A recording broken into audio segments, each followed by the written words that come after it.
Ahora vamos a pasar a hablar de las hormonas esteroideas. Bueno, el colesterol también precisamente es el origen como tal de todas las hormonas esteroideas. Ojo, la mayoría de las hormonas que nosotros encontramos secretadas por parte del resto de los tejidos y de los órganos que forman parte de nuestro sistema endocrino o endocrino,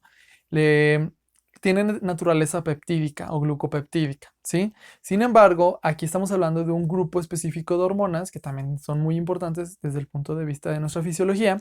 pero que tienen una naturaleza pues lipídica o liposoluble. Entonces, se caracterizan precisamente también por poseer un núcleo esteroideo y además, pues bueno, van a fungir precisamente como mensajeros extracelulares que van a desencadenar muchos procesos importantes en mi organismo y se pueden generar principalmente por las gónadas, es decir, ovarios y testículos, corteza suprarrenal y en el caso de las mujeres embarazadas, también la placenta contribuye precisamente a la expresión de estas moléculas, ¿sí? Tenemos 5 tipos de hormonas esteroideas, que son las que a continuación les describo. Los progestágenos, cuya función principal está asociada a promover o a favorecer precisamente este, la implantación de un óvulo fecundado, es decir, está a favor de la gestación, a favor del embarazo y por lo tanto va a modificar o a regular todo lo que normalmente se tiene que controlar para que la mujer no continúe con su ciclo ovárico, se detenga, no ocurra pues la menstruación y todo ese rollo y se pueda además garantizar una adecuada implantación y un adecuado desarrollo sobre todo pues del feto y del producto pues que está generando, ¿sale? El representante más importante de los progestágenos pues es la progesterona, ¿sí? Que ahorita vamos a hablar un poquito más de ella, de cómo se genera. En segunda instancia tenemos a las hormonas que se producen en la corteza suprarrenal, que aquí va a derivar sobre todo de la capa o del tejido en el cual se esté sintetizando esta molécula, sobre todo porque las células expresan enzimas diferentes, que ahorita las vamos a mencionar, y entonces de ahí que nosotros, pues de acuerdo a las diferentes zonas o tejidos que están conformando este órgano, o estos órganos pues en particular, pues radique ahí la producción de moléculas distintas. Tenemos aquí a los glucocorticoides, que son moléculas que me van a controlar sobre todo muchas cuestiones metabólicas de carbohidratos y también pues de lípidos, sobre todo estimulan gluconeogénesis, pero también, por ejemplo, desde el punto de vista terapéutico, eso ya se los voy a explicar después en la clase de farma,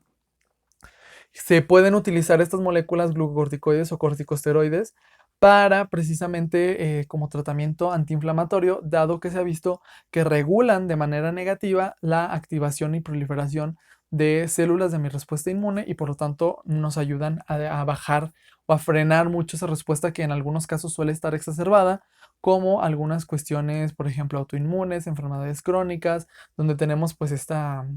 condición pues bastante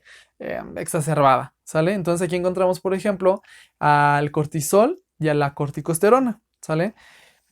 En tercer ejemplo que nosotros estamos mencionando, pues es el de los mineralocorticoides, donde precisamente mineralo significa pues que tiene que ver con los minerales, con los oligoelementos, precisamente con los electrolitos, y por lo tanto van a regular el equilibrio iónico de nuestra fisiología y va a participar de manera muy, muy importante en los procesos de absorción o reabsorción tubular, las, la secreción de algunos iones a nivel renal, como el sodio, el cloruro, el bicarbonato, etcétera, y por lo tanto eso de ahí se generan pues la regulación de mi sistema de pH en mi organismo, ¿sale? En este caso, el mineralocorticoide representativo pues es la aldosterona, y bueno, pues luego ahorita vamos a hablar de ella, ¿sí? Y además entonces tenemos a las otras hormonas sexuales que serían los andrógenos y los estrógenos, que pues como ya sabemos desde la secundaria, pues son las hormonas sexuales masculinas y las hormonas sexuales femeninas, donde van a regular y sobre todo el desarrollo de los caracteres sexuales, tanto durante el desarrollo del feto para saber si es niño, si es niña, y en el caso pues ya de la pubertad y la adolescencia, el desarrollo de los caracteres sexuales secundarios. y pues obviamente todo lo que esto implica para la generación de células germinales, como la espermatogénesis, la ovulación, etcétera, etcétera, etcétera, ¿no? Entonces, dentro de los andrógenos encontramos, por ejemplo, a la androstenediona y a la testosterona, y en el caso de los estrógenos, a la estrona y al estradiol, ¿sale? Entonces, esas son las principales funciones. Un aspecto muy interesante con respecto a la biosíntesis de las hormonas esteroideas es que, a diferencia de otras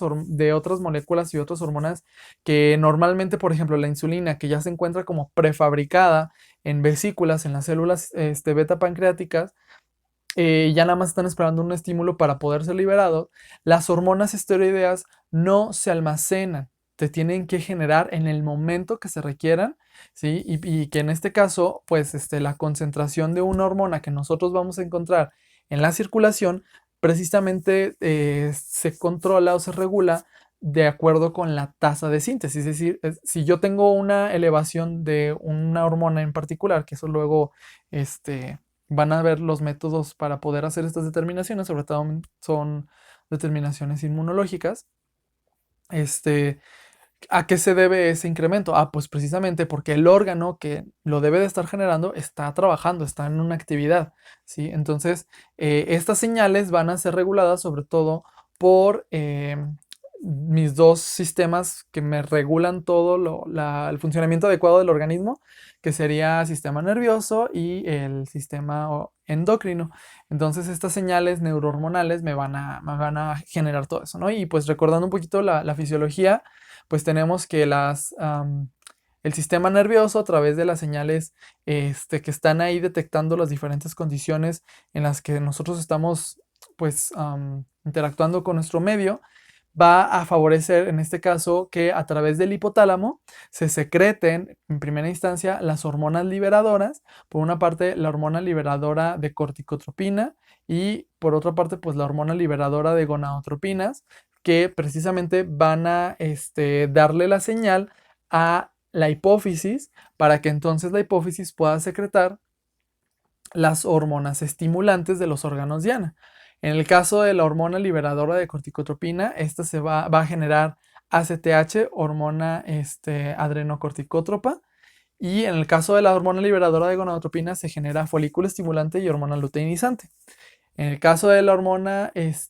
adrenocorticótropa, pues va a ejercer su efecto en las glándulas suprarrenales, ¿sí? O adrenales, que muchas veces así se traduce del inglés, para que se generen estos tres tipos de hormonas, ¿sí? Los glucocorticoides, los mineralocorticoides, y en menor instancia también hay una fuente minoritaria de testosterona, ¿sí? Pero, pues bueno, no es la principal, ¿no? Y en el caso de las hormonas folículo estimulante y luteinizante, pues pueden estimular en el ovario, por ejemplo, la generación de estrógenos y progesterona, y en el caso de los hombres, pues en los testículos, la producción de testosterona también, ¿sale? Y bueno, ahorita vamos a hablar de las rutas bioquímicas que vamos a estar nosotros generando, ¿sí? La activación como tal de la síntesis de las hormonas esteroideas, nuevamente, vamos a partir nosotros del colesterol, y este colesterol puede provenir, por ejemplo, de las reservas intracelulares que se encuentran precisamente en retículo endoplásmico, o por ejemplo, el mismo colesterol que forma parte de la estructura de la membrana celular, pero de alguna u otra manera, sea de donde provenga este colesterol, necesitamos en primera instancia ingresarlo, introducirlo a la mitocondria, ¿sí? Porque en la mitocondria van a estar precisamente las enzimas necesarias para las primeras reacciones o las primeras modificaciones, ¿sí? Entonces, esto lo vamos a lograr nosotros con una serie de moléculas transportadoras que se llaman la proteína reguladora aguda esteroidogénica, que es la proteína STAR, estrella, y la proteína translocadora, TCPO, ¿sale? Entonces, esta lo que nos ayuda es, como estamos observando en este diagrama, que del colesterol que se encuentra pues afuera de la mitocondria, lo introduce, hace algunas modificaciones, luego lo regresa, ¿sale? Entonces, prácticamente eso es lo que vamos a requerir como primera instancia para que podamos desmarcar o darle la señal a ese colesterol de que vaya y se empiece o se inicie la ruta de biosíntesis de las hormonas esteroideas, que este proceso también se le conoce como esteroidogénesis, ¿ok?